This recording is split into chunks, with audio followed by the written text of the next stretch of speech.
Ending dependence on foreign donors would not only lead to prosperity, but also to self-respect for our nation. Thus argued Nana Akufo-Addo, then the president of Ghana, when he launched his Ghana Beyond Aid policy in 2017. 8 years later, the West African country may indeed move beyond aid, just not in the way it hoped. The post-Cold War era of Western help for Africa is over.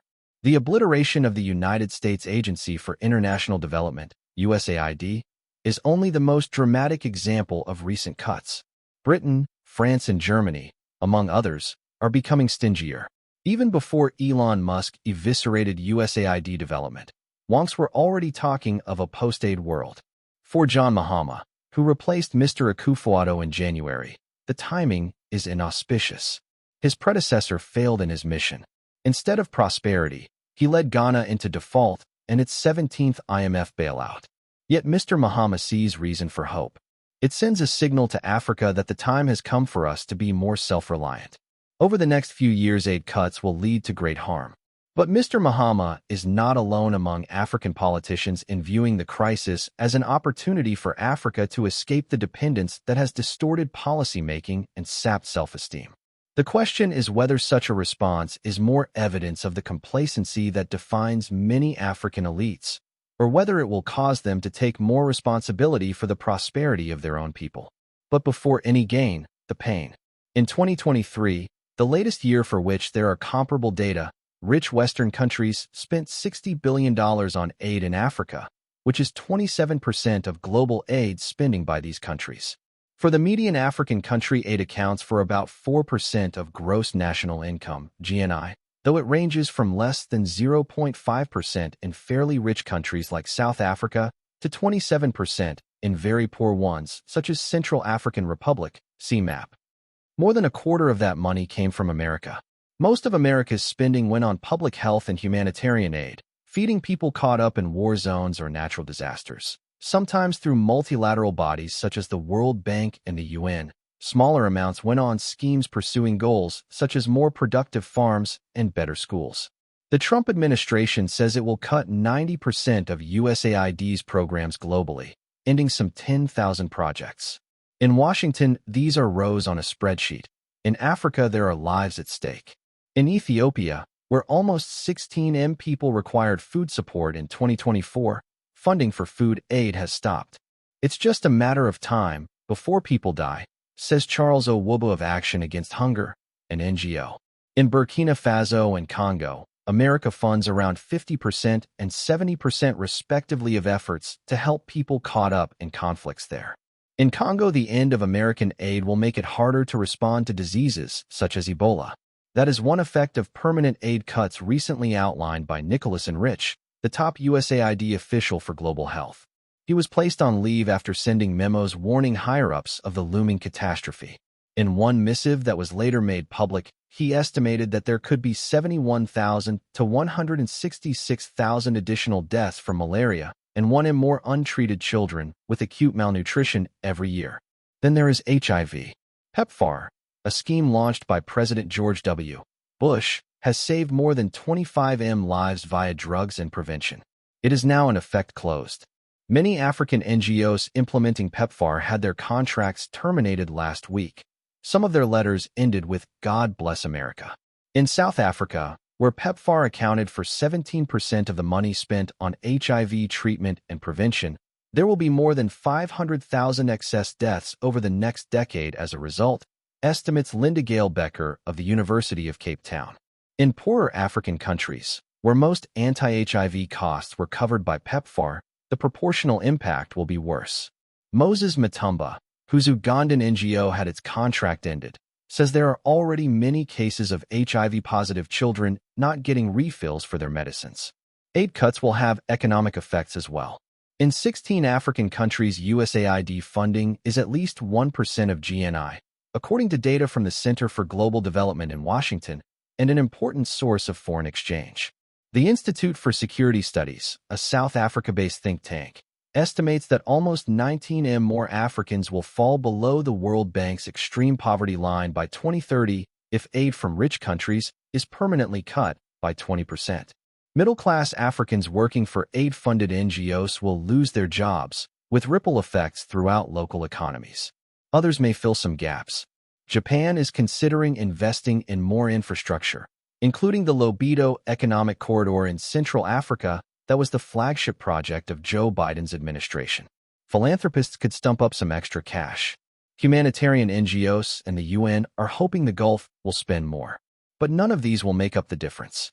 And though Chinese ambassadors may soon be seen doing more publicity events at African hospitals, China has no interest in replacing what USAID does. It may build a clinic, but it will not staff, supply, or run it. January Makamba, a Tanzanian MP and former foreign minister, sees a paradigm shift on aid. Like many among Africa's elite, he is ambivalent about the change. He knows aid can do good, but aid dependence is bad. As Africans, we are not completely sad about the developments, he says. This is what we have always been saying we want, to rely less on others. Aid creates the wrong incentives for ruling elites, argues Ken Opalo, a Kenyan scholar at Georgetown University in Washington. It leads policymakers to abrogate responsibility for their country's own development and makes them more sensitive to donors than their citizens. Mr. Opalo says aid partially causes the atrophy of elite ambition that has stunted economic development. Aid can be palliative in the short term, but because of how it affects local politics, it is also corrosive. You are so dependent on donor partners who pout if the minister himself doesn't show up, says W. Jude Moore, a former cabinet minister in Liberia. The smaller and poorer your country, the worse this is. Going it alone. Self-reliance is a potent idea across Africa. In Ghana, the talk of beyond aid had deliberate echoes of Kwame Nkrumah, the country's founding president. Nkrumah spoke of a new Africa that would show that after all, the black man is capable of managing his own affairs.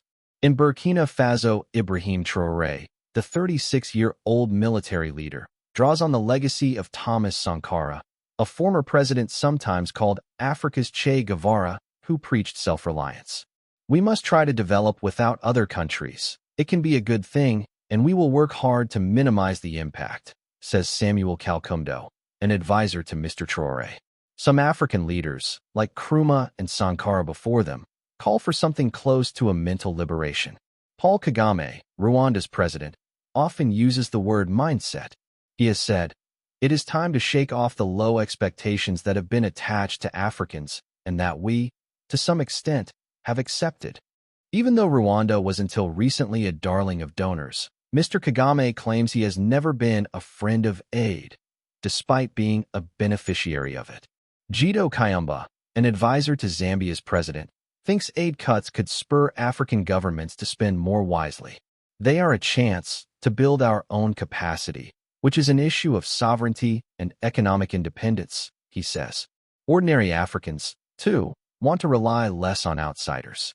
A survey in 34 countries between 2019 and 2021 by Afrobarometer, a pollster, found that 65% of respondents wanted their countries to finance their own development rather than rely on external loans. A majority held that view in all but 4 countries.